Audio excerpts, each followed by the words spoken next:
बिस्मिल्लाहिर्रहमानिर्रहीम, अस्सलाम वालेकुम। Theoretical yield, actual yield and percent yield. बेटा यील्ड का क्या मतलब होता है? यील्ड का मतलब होता है पैदावार, यानी जो चीज पैदा हो रही है, जो चीज बन रही है, उसकी मिकदार। तो बेटा केमिकल रिएक्शन में कौन सी चीज बनती है, कौन सी चीज पैदा होती है, कौन सी चीज प्रोड्यूस होती है? प्रोडक्ट। तो बेटा केमिकल रिएक्शन में प्रोड्यूस होने वाले, पैदा होने वाले या बनने वाले प्रोडक्ट की जो अमाउंट होती है या जो प्रोडक्ट की मिकदार होती है, उसे हम लोग कहते हैं यील्ड। अब बेटा केमिकल रिएक्शन में प्रोड्यूस होने वाले, बनने वाले प्रोडक्ट की जो मिकदार है, जो यील्ड है, वो हम लोग दो मेथड से मालूम कर सकते हैं। वो दो मेथड कौन से हैं? एक है थ्योरेटिकल और दूसरा है प्रैक्टिकल। थ्योरेटिकल क्या मतलब है? आप प्रैक्टिकल न करें, आप एक्सपेरिमेंटली कोई रिएक्शन न करें, केमिकल रिएक्शन की जो बैलेंस्ड केमिकल इक्वेशन है ना, सिर्फ उसको इस्तेमाल करते हुए आप प्रोडक्ट की अमाउंट कैलकुलेट कर लें। बेटा आप बैलेंस्ड केमिकल इक्वेशन को इस्तेमाल करके प्रोडक्ट की जो अमाउंट कैलकुलेट करेंगे, वो कहलाएगी थ्योरेटिकल यील्ड या वो कहलाएगी कैलकुलेटेड यील्ड। थ्योरेटिकल यील्ड का दूसरा नाम भी याद रख लेना, कैलकुलेटेड यील्ड। बच्चों इससे पहले आपने जितने भी न्यूमेरिकल किए हैं, उनमें आप लोग क्या काम करते थे? आप लोग ने कोई एक्सपेरिमेंट नहीं किया था, आप लोग बैलेंस्ड केमिकल इक्वेशन को इस्तेमाल करते थे। वहां पर आपको रिएक्टेंट के मासेस गिवन होते थे, आप लोग प्रोडक्ट के मासेस फाइंड करते थे। और मास क्या होता है बेटा? अमाउंट ही तो होती है। तो देखिए ना, बैलेंस्ड केमिकल इक्वेशन को इस्तेमाल करते हुए आप लोग प्रोडक्ट के मास कैलकुलेट करते थे। तो वहां पर जिस न्यूमेरिकल में भी आप लोगों ने बैलेंस्ड केमिकल इक्वेशन को इस्तेमाल करते हुए प्रोडक्ट के मासेस कैलकुलेट किए, वो जो प्रोडक्ट का मास आता था वो कहलाएगा थ्योरेटिकल यील्ड या उसे आप लोग कहते हैं कैलकुलेटेड यील्ड। बेटा ये तो हो गया थ्योरेटिकल मेथड। दूसरा मेथड एक्सपेरिमेंटल मेथड है कि आप रिएक्टेंट लें, उन्हें किसी फ्लास्क में डालें, उनका रिएक्शन करवाएं, प्रैक्टिकली वो रिएक्टेंट किस में कन्वर्ट हो जाएगा? प्रोडक्ट में। अब जब प्रोडक्ट बन जाएगा, अब आप उस प्रोडक्ट का वजन कर लें प्रैक्टिकली, यानी तराजू इस्तेमाल करते हुए, बैलेंस इस्तेमाल करते हुए प्रोडक्ट का मास आपने फाइंड किया, प्रोडक्ट की अमाउंट फाइंड की। तो बेटा केमिकल रिएक्शन से जो आप लोगों ने प्रैक्टिकली प्रोडक्ट की अमाउंट फाइंड की है, वो कहलाती है एक्चुअल यील्ड। तो फर्क पता चल गया, थ्योरेटिकल यील्ड जो एक्सपेरिमेंट के बगैर होती है, बैलेंस्ड केमिकल इक्वेशन को इस्तेमाल करते हुए प्रोडक्ट की अमाउंट कैलकुलेट करते हैं। प्रैक्टिकल यील्ड जो हम लोग प्रैक्टिकली फाइंड करते हैं, यानी केमिकल रिएक्शन प्रैक्टिकली करवाते हैं, उस केमिकल रिएक्शन के दौरान जो प्रोडक्ट बनता है, प्रोडक्ट का मास, वजन हम लोग प्रैक्टिकली यानी बैलेंस को इस्तेमाल करते हुए मालूम करते हैं। अच्छा अब बच्चों बात यह है कि एक तीसरी यील्ड भी होती है जिसे हम लोग कहते हैं परसेंट यील्ड। परसेंट यील्ड इस फार्मूले से निकालते हैं, नीचे लिख देते हैं थ्योरेटिकल यील्ड, ऊपर क्या लिखते हैं? Actual yield, multiply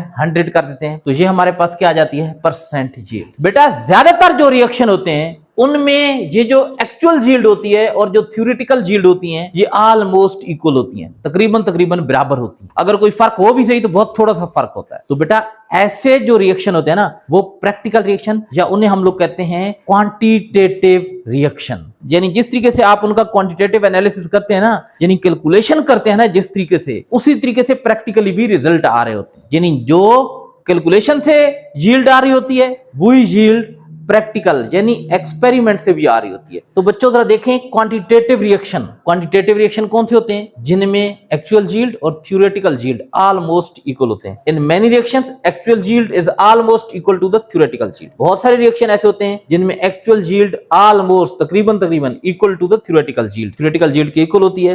these reactions are quantitative. इस तरह के रिएक्शन कौन से होते हैं? Quantitative and can be used for chemical analysis, और केमिकल एनालिसिस के लिए इस्तेमाल किए जा सकते हैं। यानी इनको आप इस्तेमाल कर सकते हैं रिएक्टेंट और प्रोडक्ट की अमाउंट वगैरह फाइंड करने के लिए, एनालिसिस करने के लिए। बेटा ये जो क्वांटिटेटिव रिएक्शन होते हैं ना, यानी वो रिएक्शन जिनमें ये एक्चुअल यील्ड और थ्योरेटिकल यील्ड इक्वल होते हैं, तो उनकी जो परसेंट यील्ड होती है वो ऑलमोस्ट 100% होती है। क्यों 100% होती है? जब बेटा ये ऊपर वाली वैल्यू और नीचे वाली वैल्यू बराबर हो तो एक दूसरे को कैंसिल कर देती हैं, और जब एक दूसरे को कैंसिल करेंगी तो उनका आंसर क्या आएगा?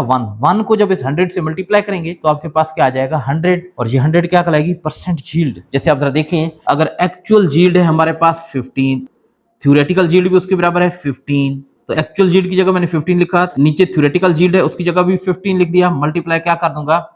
100, तो बेटा ये 15 से कैंसिल, क्या आ जाएगा 1 को 100 से मल्टीप्लाई करेंगे क्या आएगा 100, तो परसेंटेज यील्ड क्या आ जाएगी 100%। तो बेटा ये जो क्वांटिटेटिव रिएक्शंस होते हैं इनकी परसेंट यील्ड कितनी होती है 100%। अगर कोई आप लोगों से पूछ ले क्वांटिटेटिव रिएक्शन कौन से होते हैं, तो आप लोग ने जवाब देना है कि सर वो रिएक्शन जिनकी एक्चुअल यील्ड और थ्योरेटिकल यील्ड इक्वल होते हैं और उनकी परसेंट यील्ड 100% होती है। और इन रिएक्शन को कहाँ इस्तेमाल करते हैं, केमिकल एनालिसिस के लिए इन्हें इस्तेमाल कर सकते हैं बच्चों। लेकिन कई ऐसे रिएक्शन हैं जिनमें जो एक्चुअल यील्ड होती है ना, यानी जो प्रैक्टिकल के जरिए हम लोग प्रोडक्ट की अमाउंट फाइंड करते हैं, वो कैलकुलेटेड यानी थ्योरेटिकल यील्ड से बहुत कम होती है। जरा देखें, in some reactions actual yield is less than theoretical yield. कुछ रिएक्शन ऐसे भी होते हैं जिनमें एक्चुअल यील्ड थ्योरेटिकल यील्ड से कम होती है, और उसकी वजह क्या है बेटा, ये रीजन बहुत ज्यादा आता है, बहुत ज्यादा इंपॉर्टेंट है ये रीजन। जरा देखें ऊपर क्या लिखा है, why actual yield is less than theoretical yield. ये क्वेश्चन आता है कि रीजन बताएं क्यों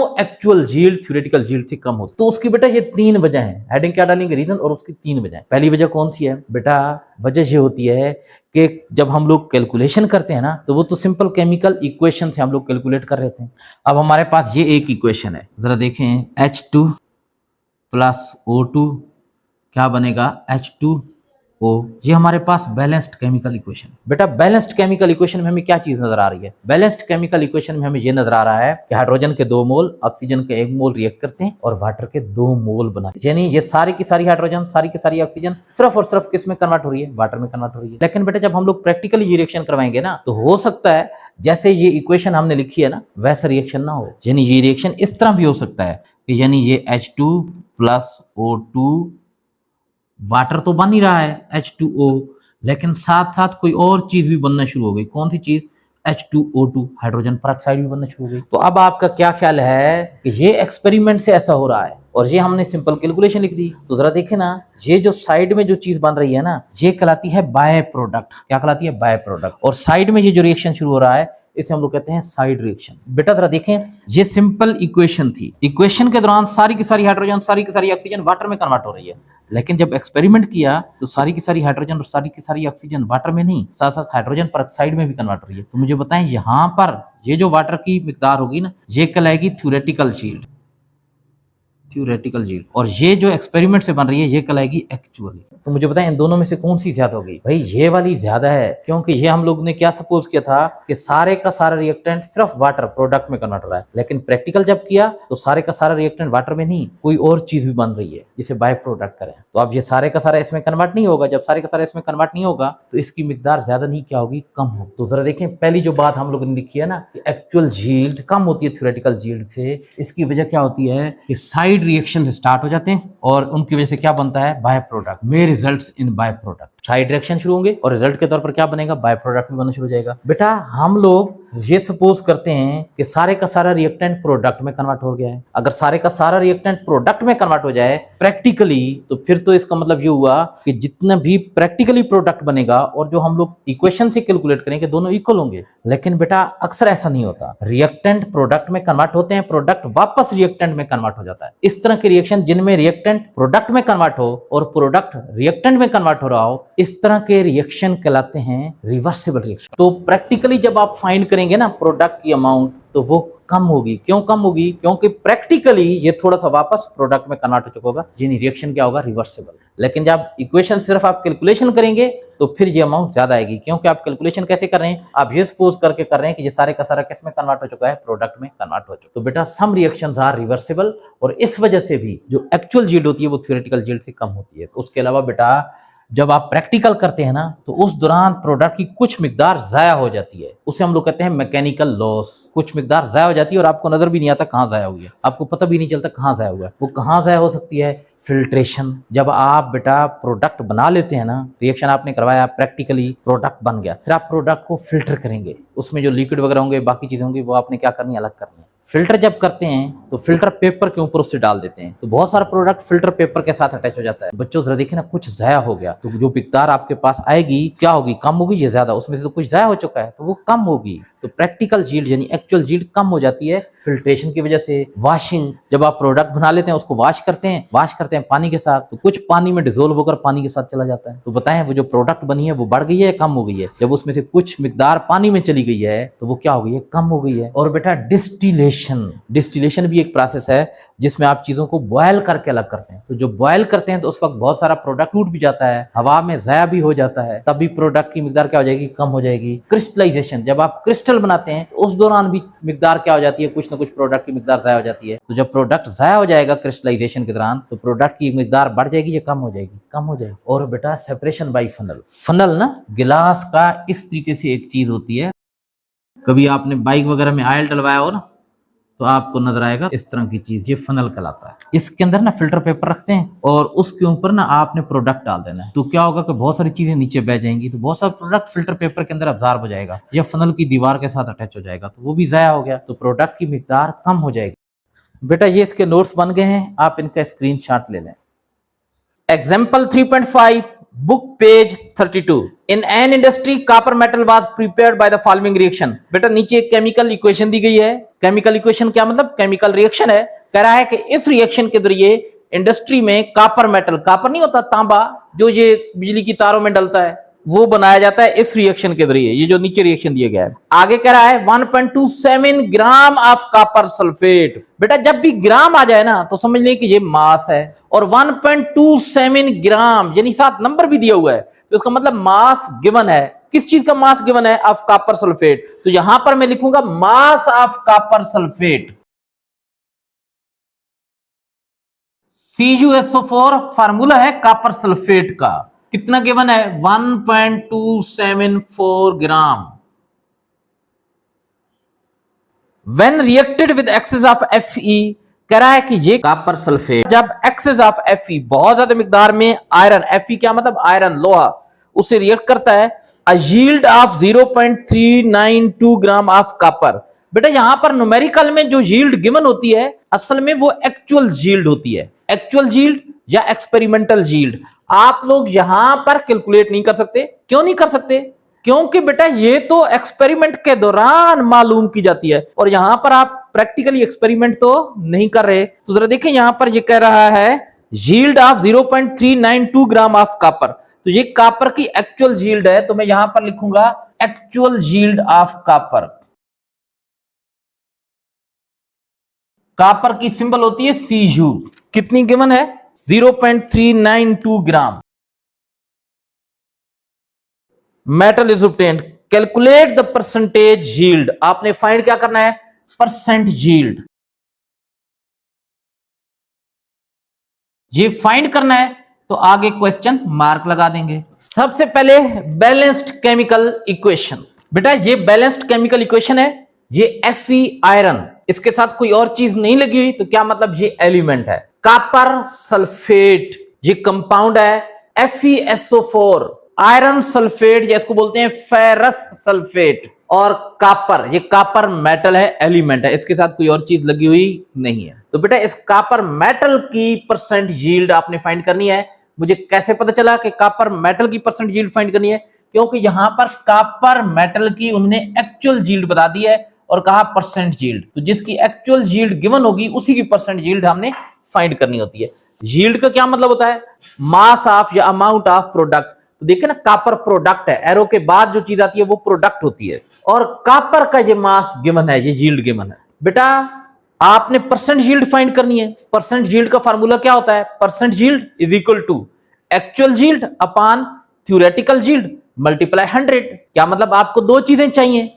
कौन कौन सी दो चीजें? एक्चुअल यील्ड और थ्योरेटिकल यील्ड। तो एक्चुअल यील्ड तो यहां पर गिवन है, थ्योरेटिकल यील्ड आप कैलकुलेट करेंगे इस बैलेंस्ड केमिकल इक्वेशन को इस्तेमाल करते हुए। बेटा आपने कॉपर का मास फाइंड करना है। आपको कौन से रिएक्टेंट का मास गिवन है? मास ऑफ CuSO4, इस रिएक्टेंट का मास गिवन है। आप बेटा केमिकल इक्वेशन को इस्तेमाल करते हुए एक चीज के मास से डायरेक्टली दूसरी चीज का मास फाइंड नहीं कर सकते। बेटा कर सकते हैं, याद रखें कर सकते हैं, और बड़ा आसान भी है, लेकिन ये मेथड आपकी बुक में गिवन नहीं है। आपकी बुक में जो मेथड गिवन है वो कौन सा है? वो ये है कि आप केमिकल इक्वेशन को इस्तेमाल करते हुए एक चीज के मोल से दूसरी चीज के मोल फाइंड कर सकते हैं। तो हम यही मेथड इस्तेमाल करेंगे जो आपकी बुक में गिवन है। तो जरा देखें हमारे पास कौन सी चीज है, CuSO4 का मास। पहले स्टेप में मैंने क्या काम करना है, CuSO4 का ये जो मास है इसको CuSO4 के मोल में कन्वर्ट करना है। जब मेरे पास CuSO4 के मोल आ जाएंगे, उन मोल से मैं कॉपर मेटल के मोल फाइंड कर लूंगा, फिर कॉपर के मोल को कॉपर के मास में कन्वर्ट कर दूंगा। तो पहला काम क्या करना है, CuSO4 के मोल फाइंड करने। मैं यहां पर हेडिंग डालूंगा mole of CuSO4। Mass of CuSO4 given है, मोल ऑफ CuSO4 फाइंड करने। जिस चीज का मास गिवन हो उसी चीज के मोल फाइंड करने हो तो हम लोग रिलेशन यानी फार्मूला यूज करते हैं। और फार्मूला क्या है, mole is equal to mass upon molar mass.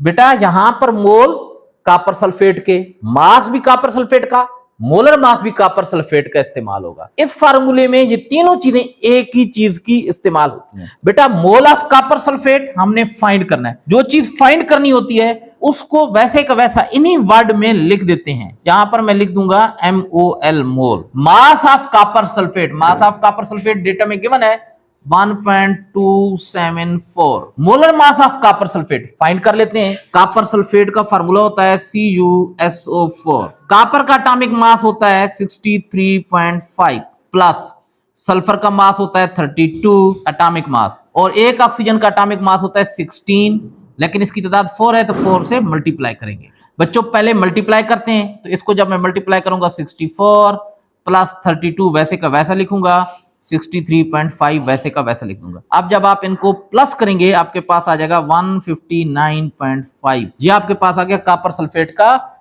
Molar mass. तो मैं यहां पर लिख दूंगा कॉपर सल्फेट का मोलर मास 159.5। बेटा जब आप इसे कैलकुलेटर से कैलकुलेट करेंगे तो आपके पास ये वाला आंसर आ रहा है 0.0079874। ये आगे चलता जाएगा। बेटा अगर हम लोग ये वाले नंबर रखना चाहें, ये वाले 3 नंबर, और ये वाले नंबर हम खत्म करना चाहें, तो मैं आपको बार बार बता चुका हूं कि ये जो फर्स्ट ड्रॉपिंग नंबर होता है ना, ये जो फर्स्ट ड्रॉपिंग नंबर होता है इसको देखना पड़ता है। ये 5 से अगर बड़ा हो तो इसमें एक ऐड करते हैं, अगर 5 से ये छोटा हो तो इसमें ऐड नहीं करते। आप ये देखिए ना, फर्स्ट ड्रॉपिंग नंबर 7 है, क्या मतलब 5 से बड़ा है, इसमें एक ऐड कर देंगे तो ये 8 भी 9 बन जाएगा। बाकी ये वैसे का वैसा लिख देंगे, हमारे पास क्या बन जाएगा 0.00798। 798 नहीं, अब 9 बन जाएगा। बेटा ये वाला काम जिसमें हम लोग कुछ नंबर ड्रॉप करके आगे नंबर को एडजस्ट करते हैं ना, ये कहलाता है राउंड ऑफ करना। और बहुत सारे बच्चे नहीं भी करते, कोई मसला नहीं है, लेकिन बेहतर है कि आप ये सीख लें, और मैं हर न्यूमेरिकल के साथ साथ ये आपको सिखा रहा हूं। बेटा हमारे पास ये कौन सी चीज आ गई, मोल। किस चीज के मोल हैं, मोल ऑफ कॉपर सल्फेट। तो मैं यहां पर लिख दूंगा मोल ऑफ कॉपर सल्फेट। अच्छा बच्चों आपकी बुक में ना इसको पावर में लिखा हुआ है, आप पावर में लिखना चाहते हैं पावर में लिख दें, 7.99 एक्सपोनेंट -3 पावर बन जाएगा। लेकिन बेहतर ये है कि आप इसी में लिखा रहने दें, आसानी हो जाएगी आप लोगों को। अच्छा अब बच्चों हम लोगों ने कॉपर सल्फेट के मोल फाइंड कर लिए। अब कॉपर सल्फेट के मोल को और इस बैलेंस्ड केमिकल इक्वेशन को इस्तेमाल करते हुए हम लोग कॉपर के मोल फाइंड कर लेंगे। तो मैं हेडिंग डालूंगा मोल ऑफ कॉपर। बेटा कॉपर के मोल फाइंड करने हैं, कॉपर सल्फेट के मोल गिवन है। बेटा जब एक चीज के मोल गिवन हो और दूसरी चीज के मोल फाइंड करने हो और दोनों चीजें एक ही बैलेंस्ड केमिकल इक्वेशन के अंदर मौजूद हो, तो हम लोग यूनिटी मेथड इस्तेमाल करते हैं। और आपको पता है यूनिटी मेथड में 2 दफा वैल्यूज लिखना पड़ती हैं। तो पहली दफा जो वैल्यू लिखते हैं ना, वो कहां से लेते हैं, बैलेंस्ड केमिकल इक्वेशन से। तो मैं यहां पर क्या लिखूंगा, according to balanced chemical equation.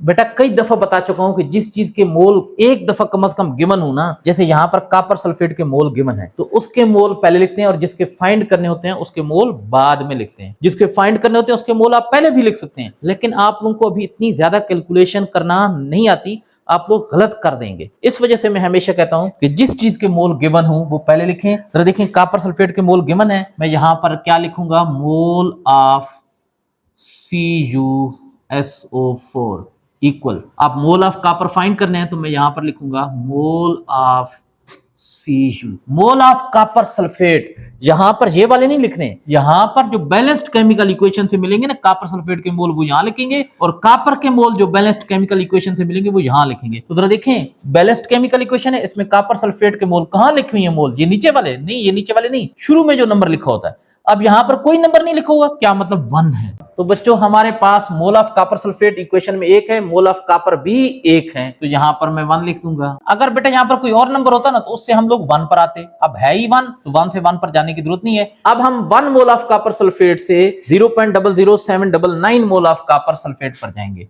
0.00799 mole of CuSO4 कैसे करेंगे बेटा? 1 से जब किसी भी नंबर पर जाते हैं तो 1 के सामने ये जो नंबर लिखा हुआ है ना, अब यहाँ पर 1 है, बाद औकात इधर अपान में होता है, बाद औकात कोई और नंबर होता है, तो इस नंबर को जिस नंबर पर जा रहे होते हैं उससे मल्टीप्लाई करते हैं। तो अब हम 1 से इस नंबर पर जा रहे हैं, तो इस नंबर को इस नंबर से मल्टीप्लाई करेंगे। क्या लिखूंगा? 0.00799, ये हमारे पास क्या आ गया? मोल ऑफ कॉपर। बेटा जब 1 किसी भी नंबर से मल्टीप्लाई होता है ना तो कोई चेंज नहीं आती, तो इस नंबर में भी कोई चेंज नहीं आएगी। ये हमारे पास क्या बन जाएगा?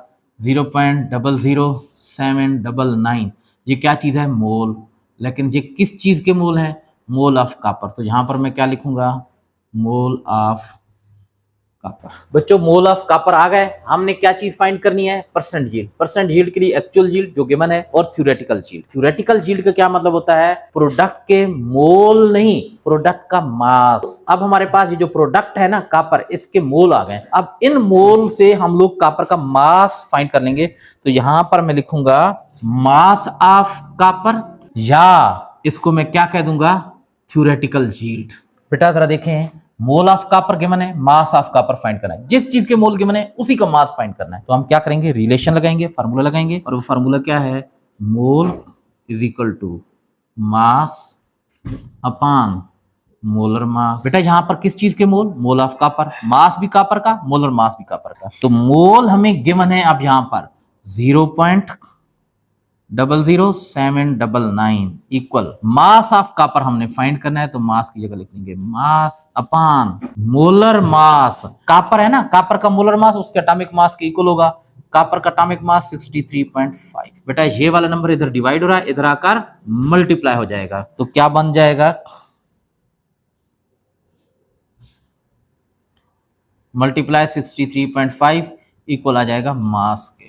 बेटा जब आप इस नंबर को इस नंबर से मल्टीप्लाई करेंगे तो आपके पास ये वाला आंसर आ रहा है 0.507365। हमारी ख्वाहिश ये है कि ये वाले नंबर रहे, इन खत्म नहीं करते, लेकिन ये वाले नंबर हम ड्रॉप करते हैं। तो फर्स्ट ड्रॉपिंग नंबर जरा देखें, 5 से लेस है, 3 है ना, 5 से लेस है, तो ये नंबर रिटेन करेंगे, इनमें कोई ऐड नहीं करेंगे। तो हमारे पास क्या बन जाएगा? 0.507, और ये हमारे पास मास आ गया। किस चीज का मास? Mass of copper.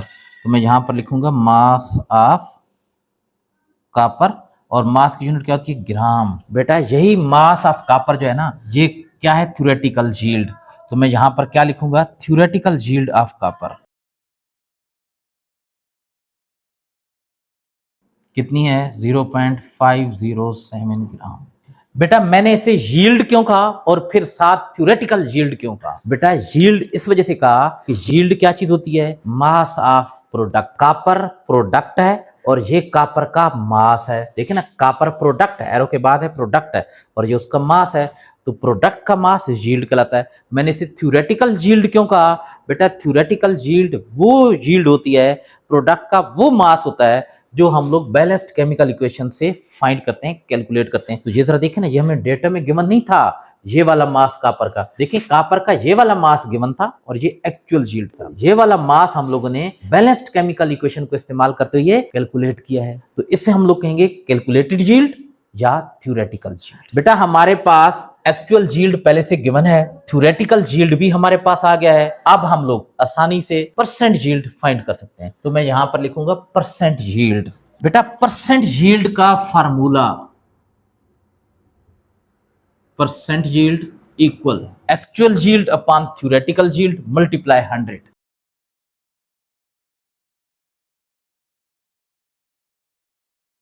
बेटा परसेंट यील्ड फाइंड करनी है, तो मैं यहां पर लिख दूंगा परसेंट यील्ड। एक्चुअल यील्ड यहां पर गिवन है, actual yield of copper 0.392। Theoretical yield of copper 0.507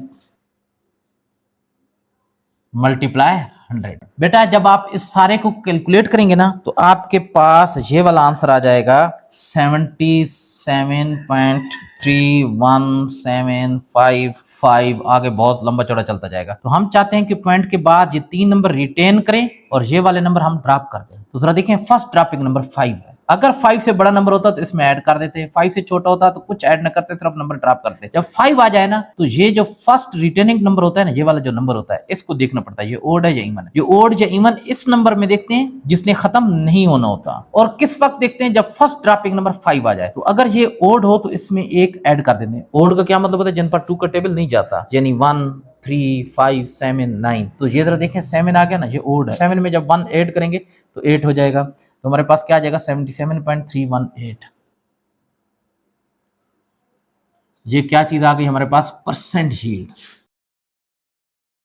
और परसेंट यील्ड को क्या लिखेंगे? परसेंटेज की शक्ल में। बेटा ये हमारे पास इसका आंसर आ गया है और आप इसका स्क्रीनशॉट ले सकते हैं। Concept assessment exercise 3.6 book page है 33। बेटा इसके 2 पार्ट हैं। पहले हम लोग पार्ट नंबर 1 सोल्व करते हैं। कह रहा है इन रिएक्शन, एक रिएक्शन की बात कर रहा है, 2.00 मोल of CH4, 2.00 mole of CH4। CH4 के मोल गिवन है, तो यहां पर मैं लिखूंगा mole of CH4 2.00 mole were reacted with an excess of Cl2। CH4 का रिएक्शन किससे करवाया जाता है? Cl2 क्लोरीन गैस के साथ। CH4 कहते हैं मीथेन गैस को। सुई गैस जो घरों में जलाते हैं, घरों में कैसे जलाते हैं भाई? चूल्हे में खाना पकाने के लिए, वो मीथेन होती है, CH4 होती है। As a result 177.0 gram of CCl4, CCl4 के 177.0 ग्राम, ग्राम का क्या मतलब है? मास है, और उसके साथ नंबर दिया गया है 177.0 ग्राम। क्या मतलब? मास गिवन है, और किस चीज की? Of CCl4। तो मैं यहां पर लिखूंगा mass of CCl4 177.0 gram is obtained. कह रहा है ये हासिल होती है। व्हाट इज द, आगे कुछ चीजें पूछ रहा है, व्हाट इज द क्या है, यानी पूछ रहा है आगे। ए थ्योरेटिकल यील्ड, तो ए में आपने फाइंड करना है थ्योरेटिकल यील्ड, बी में actual yield,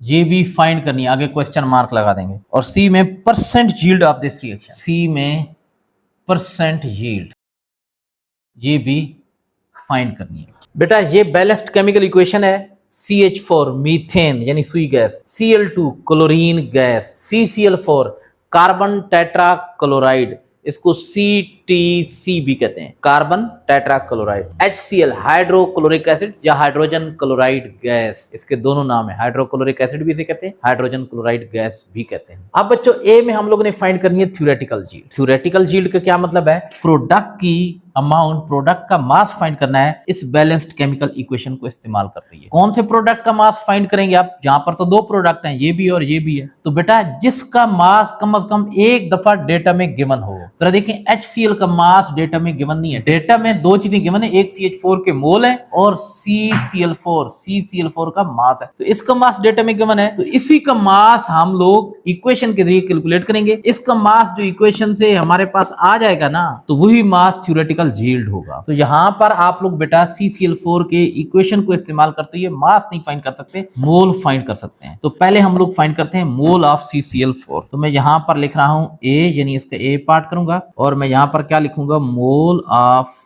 CCl4 carbon tetra chloride. बेटा इसके आप मोल फाइंड कर सकते हैं, लेकिन शर्त है कि इक्वेशन में कोई और चीज ऐसी होनी चाहिए जिसके मोल पहले से आपको पता हो। तो जरा देखिए CH4 के मोल यहां पर बता दिए गए, मोल ऑफ CH4 इतने हैं। तो आप CH4 के मोल से CCl4 के मोल फाइंड कर सकते हैं बैलेंस्ड केमिकल इक्वेशन को इस्तेमाल करते हुए। जरा देखें ये अच्छा हो गया। इससे पहले आप लोगों को किसी रिएक्टेंट के मोल नहीं, मास गिवन होता। हम मास को पहले मोल में कन्वर्ट करते थे, फिर मोल से दूसरी चीज के मोल फाइंड करते थे, फिर उस चीज के मोल से उसके मास फाइंड करते थे। तो अब हमें इसके मास से मोल फाइंड नहीं करने होंगे, बल्कि पहले से क्या चीज गिवन है? मोल गिवन है। तो जरा देखें मैं यहां पर कैसे करूंगा। बेटा इसके मोल गिवन है, इसके मोल फाइंड करने हैं। बेटा अगर एक चीज के मोल पता हो और दूसरी चीज के मोल फाइंड करने हो और दोनों चीजें एक ही केमिकल इक्वेशन के अंदर मौजूद हो, तो हम लोग फिर यूनिटी मेथड यूज करते हैं। और यूनिटी मेथड में हम लोग 2 दफा वैल्यू लिखते हैं। तो पहली दफा जो वैल्यू हम लोग लेते हैं वो बैलेंस्ड केमिकल इक्वेशन से। तो यहां पर मैं क्या लिखूंगा, according to balanced chemical equation.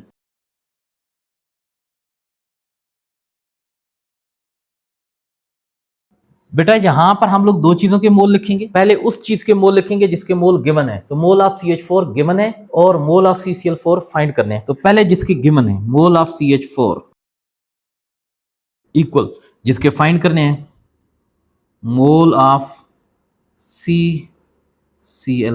बच्चों इक्वेशन में CH4 के कितने मोल हैं? 1 मोल। कोई नंबर नहीं लिखो शुरू में, क्या मतलब 1 है, 1 मोल। मोल ऑफ CCl4, CCl4 के शुरू में भी कोई नंबर नहीं लिखो, तो क्या मतलब इसके भी 1 मोल है, तो यहां 1 लिखो। बेटा 1 मोल ऑफ CH4 से हमें 2 मोल ऑफ CH4 पर जाना है। तो 1 मोल ऑफ CH4 से क्या लिखेंगे, 2.00, ये जो मोल गिवन है ना, इससे मोल ऑफ CH4। बेटा 1 से किसी भी नंबर पर जाना हो तो 1 के सामने ये जो वैल्यू लिखी होती है ना, इसको उस नंबर पर जिस पर जाना होता है उससे मल्टीप्लाई कर देते हैं। तो हम लोग क्या लिखेंगे, 1 मल्टीप्लाई 2.00 और ये क्या होंगे, मोल ऑफ CCl4। बच्चों 1 को किसी भी नंबर से मल्टीप्लाई करें तो कोई चेंज नहीं आती, तो इस नंबर में भी कोई चेंज नहीं आएगी। आप क्या लिखेंगे, 2.00 लिख दें, सजा सिर्फ 2 लिख दें। पॉइंट के बाद अगर सिर्फ 0 हो तो वो न भी लिखें तो कोई फर्क नहीं पड़ता। तो ये हमारे पास क्या आ जाएंगे 2, और ये क्या है, मोल। किस चीज के मोल हैं, CCl4 के। तो यहां पर हम लोग क्या लिखेंगे, मोल ऑफ CCl4। बेटा CCl4 के मोल आ गए, हमने असल में फाइंड करनी है थ्योरेटिकल यील्ड। और थ्योरेटिकल यील्ड का मतलब होता है प्रोडक्ट का मास, और CCl4 भी एक प्रोडक्ट है। तो अब हम लोग CCl4 के मोल से CCl4 का मास फाइंड करेंगे। तो यहां पर मैं लिखूंगा मास ऑफ CCl4, और यही जो मास होगा जो हम लोग इक्वेशन से कैलकुलेट कर रहे हैं CCl4 का, ये कहलाता है थ्योरेटिकल यील्ड। तो आगे मैं क्या लिख दूंगा, थ्योरेटिकल यील्ड। बेटा जरा देखें, मोल ऑफ CCl4 हमारे पास मौजूद है, मास ऑफ CCl4 फाइंड करना है। जिस चीज के मोल हमें पता हो और उसी चीज का मास फाइंड करना हो तो हम लोग फिर रिलेशन यानी फार्मूला लगाते हैं। और फार्मूला क्या है, mole is equal to mass upon molar mass. बेटा यहां पर मोल किस चीज के होंगे, CCl4 के। मास भी CCl4 का, मोलर मास भी CCl4 का। तो mole of CCl4, mole of CCl4 कितने हैं, 2।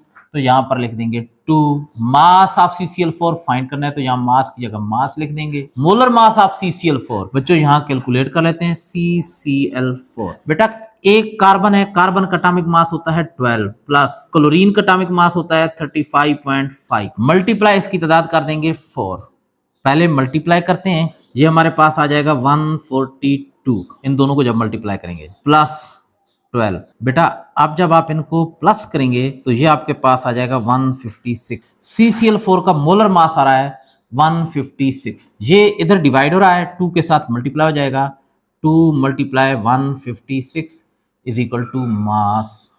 बच्चों जब आप इसको मल्टीप्लाई करेंगे ये आपके पास आ जाएगा 312। 312 क्या है, मास। किस चीज का मास है, मास ऑफ CCl4। मैं यहां पर लिख दूंगा मास ऑफ CCl4, और मास की यूनिट क्या होती है, ग्राम।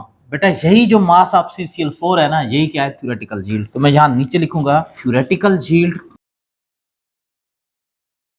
312 ग्राम। तो बेटा ये हमारे पास ए का आंसर आ गया। ए में हमने क्या फाइंड करना था, थ्योरेटिकल यील्ड। यहां पर हमारे पास थ्योरेटिकल यील्ड आ गई है।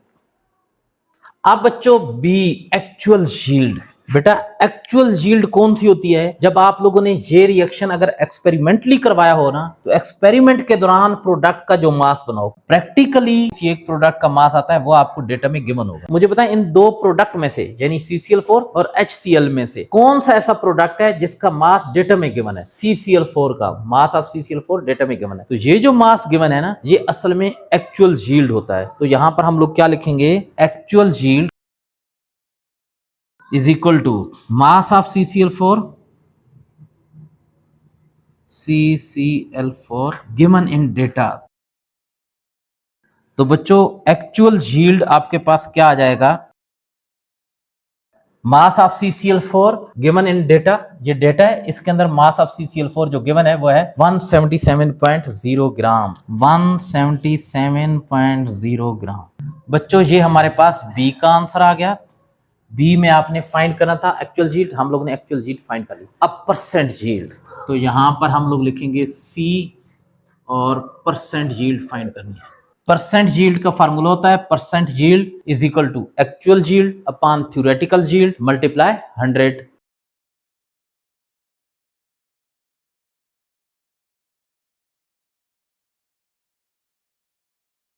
बच्चों परसेंट यील्ड फाइंड करनी है, इसकी जगह परसेंट यील्ड ही लिख देंगे। एक्चुअल यील्ड हमारे पास कितनी है 177.0, थ्योरेटिकल यील्ड 312 मल्टीप्लाई 100। बेटा जब आप इसे कैलकुलेट करेंगे तो आपके पास आ जाएगा 56.73। ये आपके पास क्या आ गया है परसेंट यील्ड, और इसको हम लोग कैसे लिखते हैं परसेंटेज में। बेटा ये हमारे पास थर्ड पार्ट का आंसर आ गया सी का। सी में क्या फाइंड करना था परसेंट यील्ड, यहां पर हमने परसेंट यील्ड फाइंड कर लिया है। बेटा अब ये क्वेश्चन हमारा सोल्व हो गया है, आप इसका स्क्रीनशॉट ले लें। कंसेप्ट असेसमेंट एक्सरसाइज 3.6 इसका पार्ट 2 है। करा है phosphorus react with bromine to form phosphorus tribromide. Phosphorus bromine के साथ रिएक्ट करता है और इससे बनती कौन सी चीज है phosphorus tribromide. When 35 gram of bromine, 35 gram, gram का मतलब है मास, 35 यानी 7 नंबर भी लिखा हुआ है, तो इसका मतलब ये हुआ कि ये मास गिवन है। तो यहां पर हम लोग लिखेंगे mass of bromine 35 gram. Bromine की जो सिंबल आपकी बुक में लिखी है वो है Br2, 35 gram. When 35 gram of bromine is reacted with, बेटा यहां पर एक चीज मिसिंग है, गलती से वो लिखी नहीं गई है यहां क्वेश्चन के अंदर। जहां पर ये है ना When 35 gram of bromine is reacted with, इसके बाद उन्होंने लिखना था एक्सेस ऑफ फास्फोरस, लेकिन वो चीज नहीं लिखी उन्होंने। आगे करा है 27.9 gram of phosphorus tribromide is produce. 27.9 gram, gram क्या मतलब मास है, 7 नंबर भी आ गया 27.9, तो क्या मतलब मास गिवन है किस चीज का फास्फोरस ट्राइब्रोमाइड। फास्फोरस ट्राइब्रोमाइड का फार्मूला इक्वेशन में लिखा हुआ है PbR3। बेटा ये फार्मूले वक्त के साथ साथ आपको याद भी हो जाएंगे, समझ में भी आ जाएंगे, और आप लोग इक्वेशन से भी देख सकते हैं, अंदाजा लगा सकते हैं। फास्फोरस ट्राइब्रोमाइड PbR3, इसका मास गिवन है, तो मैं यहां पर लिखूंगा मास ऑफ PbR3 कितना करा है 27.9 ग्राम। आगे क्या करा है व्हाट इज द, यानी आपने फाइंड करना है। ए करा है थ्योरेटिकल यील्ड, ए में आपने थ्योरेटिकल यील्ड फाइंड करनी है। बी में वो करा है एक्चुअल यील्ड फाइंड करें। बेटा फाइंड जो चीज करनी होती है ना उसके आगे क्वेश्चन मार्क। और सी में करा है परसेंट यील्ड फाइंड करें। बेटा सबसे पहले बैलेंस्ड केमिकल इक्वेशन, बेटा ये मैंने लिख दी है बैलेंस्ड केमिकल इक्वेशन। ये फास्फोरस है, ये ब्रोमीन है, फास्फोरस ट्राइब्रोमाइड। बेटा हम लोगों ने थ्योरेटिकल यील्ड, यील्ड क्या होती है mass of product. Theoretical yield क्या मतलब है प्रोडक्ट का मास, जो हम लोग इस बैलेंस्ड केमिकल इक्वेशन से फाइंड करेंगे। तो बेटा इसका मास आप इक्वेशन से फाइंड नहीं कर सकते, इसके मोल आप फाइंड कर सकते हैं अगर इन दो चीजों में से किसी एक चीज के मोल गिवन हुए तो। जरा देखिए इनमें से ब्रोमीन का मास गिवन है, मोल नहीं, तो हम लोगों ने पहले स्टेप में क्या करना है ब्रोमीन के मास को ब्रोमीन के मोल में कन्वर्ट करेंगे, फिर ब्रोमीन के मोल से फास्फोरस ट्राइब्रोमाइड के मोल फाइंड करेंगे, फिर फास्फोरस ट्राइब्रोमाइड के मोल से फास्फोरस ट्राइब्रोमाइड का मास फाइंड करेंगे, और वही मास थ्योरेटिकल यील्ड होगा। यहां पर मैं लिखूंगा ए, पहले क्या काम करना है मोल ऑफ ब्रोमीन। बेटा ब्रोमीन का मास गिवन है, ब्रोमीन के मोल फाइंड करने हैं। जिस चीज का मास गिवन हो उसी के मोल फाइंड करने हो तो हम लोग रिलेशन यानी फार्मूला लगाते हैं, और फार्मूला क्या है mole is equal to mass upon molar mass. Mole भी ब्रोमीन के, मास भी ब्रोमीन का, मोलर मास भी ब्रोमीन का होगा। तो मोल तो फाइंड करने हैं, मोल के नीचे फिर मोल ही लिख देंगे, जो चीज फाइंड करनी होती है उसके नीचे वही चीज लिख देते हैं पूरे का पूरा वर्ड। मास ऑफ ब्रोमीन हमारे पास गिवन है 35। मोलर मास ऑफ ब्रोमीन यानी Br2 का मोलर मास, तो Br2 ब्रोमीन का एटॉमिक मास होता है 80, इसको 2 से मल्टीप्लाई करेंगे 160, तो ब्रोमीन का मोलर मास आ जाएगा 160। बेटा जब आप इसे कैलकुलेटर से कैलकुलेट करेंगे तो आपके पास आ जाएगा 0.21875। अब मैं चाहता हूं कि पॉइंट के बाद ये 3 नंबर रहे, ये बाकी नंबर मैं ड्रॉप कर दूं। तो देखिए फर्स्ट ड्रॉपिंग नंबर 5 से बड़ा है, जब फर्स्ट ड्रॉपिंग नंबर 5 से बड़ा है तो इस नंबर में एक ऐड कर देंगे, एक प्लस कर देंगे। तो 8 में 1 प्लस करेंगे तो क्या हो जाएगा 9, तो हमारे पास आंसर आ जाएगा 0.219। 0.219 ये क्या है, मोल। तो मैं यहां पर लिख दूंगा मोल, लेकिन किस चीज के मोल है, मोल ऑफ ब्रोमीन। तो यहां पर मैं क्या लिखूंगा, मोल ऑफ ब्रोमीन। बच्चों हमारे पास मोल ऑफ ब्रोमीन आ गए हैं। अब हम लोगों ने मोल ऑफ ब्रोमीन से PbR3 के मोल फाइंड करने हैं। मैं यहां पर हेडिंग डालूंगा मोल ऑफ PbR3। बेटा हमारे पास अगर एक चीज के मोल मौजूद हों, जैसे यहां पर ब्रोमीन के मोल हमारे पास मौजूद है, उससे हम लोग इस इक्वेशन को इस्तेमाल करते हुए PbR3 के मोल फाइंड कर सकते हैं। हम लोगों ने कौन सी चीज इस्तेमाल करनी है, बैलेंस्ड केमिकल इक्वेशन। तो मैं यहां पर क्या लिखूंगा, according to balanced chemical equation.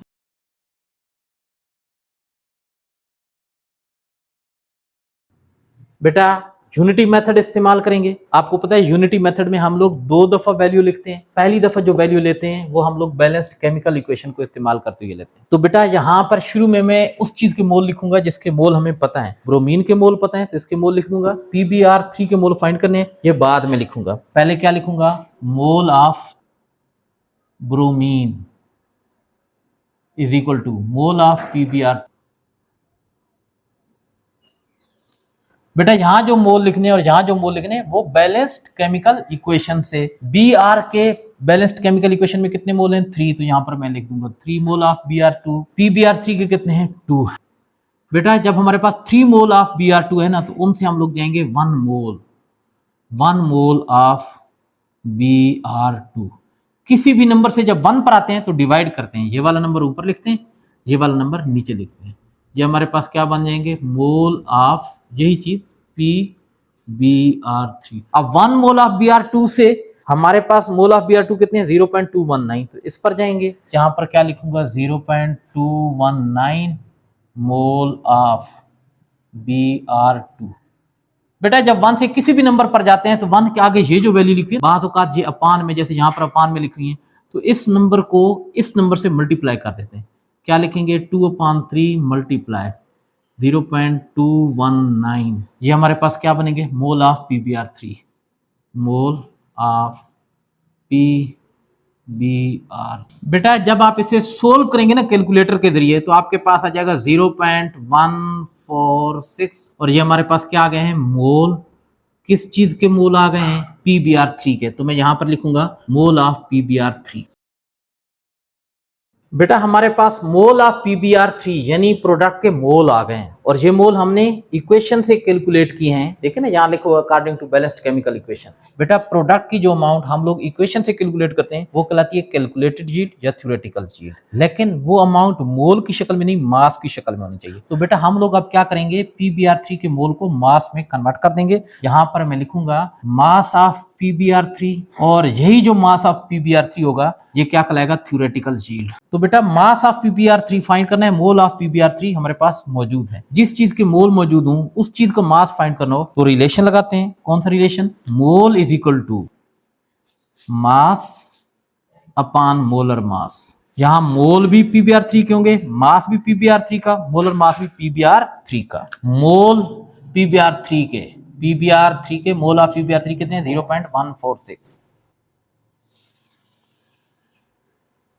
Mass of PbR3 ये हमने फाइंड करना है, तो यहां पर लिख देंगे मास upon molar mass of PbR3। बेटा फास्फोरस का एटॉमिक मास होता है 31, ब्रोमीन का होता है 80, लेकिन ब्रोमीन के 3 एटम हैं, 3 से मल्टीप्लाई करेंगे। पहले मल्टीप्लाई करते हैं 80 को, जब 3 से मल्टीप्लाई करेंगे 240 प्लस 31 271 आपके पास आ जाएगा। बेटा ये 271 क्या है, PbR3 का मोलर मास। तो मोलर मास की जगह यहां पर हम लोग क्या लिखेंगे, 271। ये 271 यहां पर डिवाइड हो रहा है, इधर आकर मल्टीप्लाई हो जाएगा। 0.146 मल्टीप्लाई 271 इक्वल आ जाएगा मास। बेटा जब आप इसे कैलकुलेट करेंगे आपके पास आ जाएगा 39.566। ये 39.566 क्या है? मास। और किस चीज का मास है? Mass of PbR3। तो मैं यहां पर लिखूंगा मास ऑफ PbR3, और मास का यूनिट क्या होता है? ग्राम। बेटा यही जो मास ऑफ PbR3 है, ये क्या है? Theoretical yield. तो यहां पर मैं लिख दूंगा थ्योरेटिकल यील्ड, क्या हो जाएगा? 39.566 ग्राम। बेटा ये हमारे पास ए पार्ट का आंसर आ गया ना। ए में क्या फाइंड करना था? Theoretical yield. तो हमारे पास ये थ्योरेटिकल यील्ड आ गई है। अब बच्चों बी सोल्व करते हैं एक्चुअल यील्ड। बेटा एक्चुअल यील्ड असल में प्रोडक्ट की वो अमाउंट होती है जो आप लोग एक्सपेरिमेंट करके फाइंड करते हैं। लेकिन यहाँ पर आप लोग जब न्यूमेरिकल सोल्व कर रहे होंगे या बोर्ड का एग्जाम दे रहे होंगे, वहां पर आप एक्सपेरिमेंट तो परफॉर्म नहीं कर होंगे, तो फिर आपको एक्चुअल यील्ड कहां से पता चलेगी? बेटा प्रोडक्ट की वो मास जो डेटा में गिवन होगी। तो देखिए प्रोडक्ट है PbR3, PbR3 का मास डेटा में कितना गिवन है? मास ऑफ PbR3 ये गिवन है, तो यही क्या होगी? Actual yield. तो एक्चुअल यील्ड क्या होगी? Mass of PbR3 given in data. Actual yield mass of PbR3 given in data. बच्चों एक्चुअल यील्ड आपके पास क्या आ जाएगा? Mass of PbR3 given in data. Mass of PbR3 ये डेटा के अंदर गिवन है 27.9 ग्राम। बच्चों ये हमारे पास बी का आंसर आ गया। अब हम लोगों ने सी फाइंड करना है, परसेंट यील्ड। बेटा परसेंट यील्ड का फार्मूला होता है percent yield is equal to actual yield upon theoretical yield multiply 100।